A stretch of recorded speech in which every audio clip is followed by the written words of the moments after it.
நாமத்திற்கு மகிமை உண்டாகட்டும். நேற்று நாம் தியானித்த வண்ணமாக என் நாமத்தில் எதை கேட்டாலும் அதை நான் செய்வேன் என்று நாம் பார்த்தோம். இந்த நாளிலும் கூட நாம் தியானிக்கும்படியாக ஏசாயா புத்தகம் 43ஆம் அதிகாரம் 19ஆம் வசனம், இதோ நான் புதிய காரியத்தை செய்கிறேன், இப்பொழுதே அது தோன்றும், நீங்கள் இதை அறியீர்களா? நான் வனாந்திலே வழியையும் அவாந்தரத்திலே ஆறுகளையும் உண்டாக்குவேன் என்று சொல்லி பார்க்கிறோம். இந்த புதிய ஆண்டிலே நமக்குள்ளாக அநேக எதிர்பார்ப்புகளோடு இருப்போம்.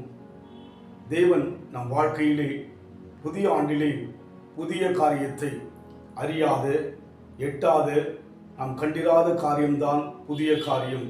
இஸ்ரவேல் ஜனங்கள் எகிப்தை விட்டு வனாந்தர வழியை கடந்து வரும்போது செங்கடல் அவளுக்கு தடையாக, அவளை மேற்கொள்ளும்படியாக பார்வோனின் சேனை அவள் நெருங்கி வருகின்ற போது யாரும் எதிர்பாராத ஒரு புதிய காரியத்தை இஸ்ரவேல் ஜனங்கள் சந்தித்தார்கள்.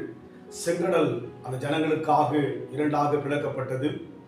இது ஒரு புதிய காரியம், உலகத்தில் எங்கும் நடந்திராத ஒரு புதுமையை, ஒரு புதிய காரியத்தை தேவ ஜனங்கள் அன்றைக்கு கண்டார்கள். அதுபோல இன்றைக்கு நம் வாழ்க்கையில் கூட நாம் நினைத்து பார்க்க முடியாத காரியத்தை தேவன் செய்ய வல்லமையுள்ளவராய் இருக்கிறார்.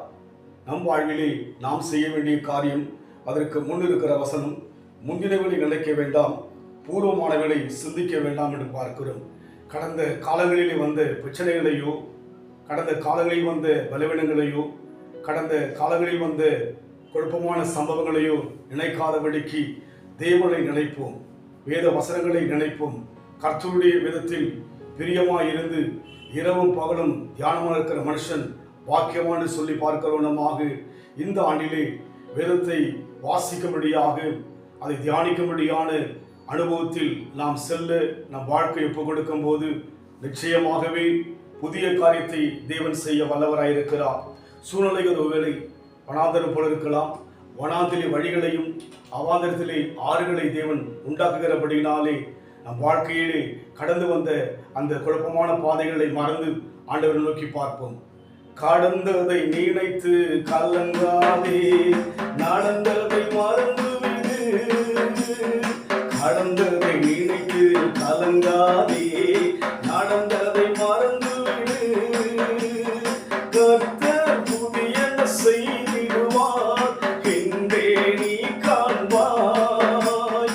கர்த்தர் புதியன செய்திடுவார் என்றே நீ காண்பாய்.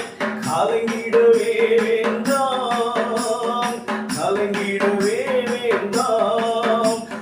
இயேசு கைவிட மாட்டார், நம் இயேசு கைவிட மாட்டார். உங்கள் துக்கம் சந்தோஷமாய் மாறும், உங்கள் கவலைகள் யாவும் உன்னே மறைந்துவிடும். தேவன் நமக்கென்று ஒரு புதிய காரியத்தை செய்ய சித்தம் வைத்திருப்பதற்காக அன்பின் ஆண்டவரே, வனாந்திலே வழிகளையும் அவாந்தரத்திலே ஆறுகளையும் உண்டாக்குகிற தேவன் ஐயா, இதோ இந்த ஆண்டு எங்களுக்கு ஒரு புதுமை, ஒரு புதிய காரியத்தை செய்ய விரும்புகின்றபடினால் நாங்கள் எங்களை தாழ்த்துகிறோம். முந்தின நினைக்காதபடிக்கு உண்மையை நோக்கி பார்க்கிற அந்த அனுபவத்தை இந்த ஆண்டிலே முழுமையாய் கொடுப்பீராக. பொறுப்படுத்திக் கொள்ளுங்க, இயேசுவின் நாமத்தில் பிதாவே, ஆமென். கர்த்தர் ஆசீர்வதிப்பாராக. God bless you.